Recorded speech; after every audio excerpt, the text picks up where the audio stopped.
Hi, this is Day in LA, a special for Prime, the magazine from the Daily Bruin, and we're here to give you the guide to the best way to spend your day in LA. So, the neighborhood we've selected for this issue of Prime is Los Feliz, which is a really popular, sort of trendy hipster neighborhood on the eastern side of Los Angeles.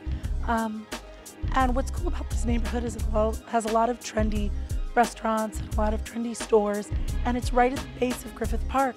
So as you can probably see, we're at the Griffith Observatory right now at the top of the hill.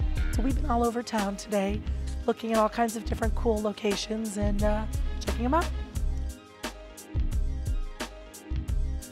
So the first place we went to was a diner called Fred's 62, and what's cool about Fred's is that it's open 24/7, 365 days a year. So basically, anytime you're really desperate for a hamburger, they're always there.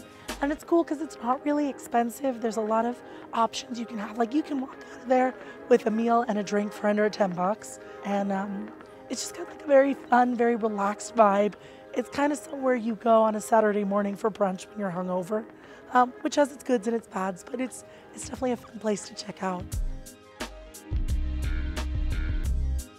The next place we went to was called Skylight Books, which is this really lovely independent bookstore, and it's only about 3 doors down from Fred 62, and it's been there since the mid-90s. It's one of the last really successful independent bookstores in Los Angeles, and one of the cool things about it is there's a giant tree growing out of the middle, which is kind of fun, and they've got a pretty eclectic selection of books. They have a whole section devoted to books specifically on Los Angeles, and there's they do a lot of performances in there and a lot of book signings, so it's kind of like a local hub for intellectuals, which is kind of a neat place. You know, it's kind of neat to have that in a neighborhood.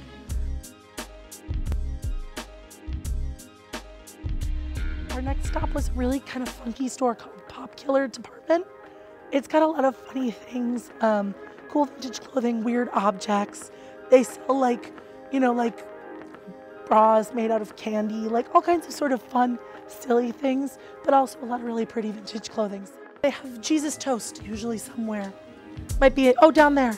Here, so this is a thing you put on either side of your bread when you put it in the toaster, and it makes your toast look like Jesus is on it, which is really fun. I actually own one of these.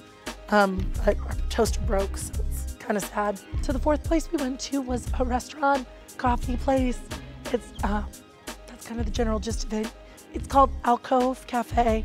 It's really cute. It's got this beautiful outdoor patio with a lot of really lovely ambiance, which is really nice. And it's got sort of kitschy, eclectic furniture on the patio and these beautiful trees and lots of greenery. The food is excellent. The desserts are even better. Their coffee and tea selection is out of this world. It's just like a really lovely, relaxed place to go have a cup of coffee with a friend. So a lot of people know what the Griffith Observatory is, but they don't realize that all of these restaurants and stores are literally right at the base. So many people have been here, but they have no idea what's sitting at the bottom, and it's just absolutely one of my favorite neighborhoods.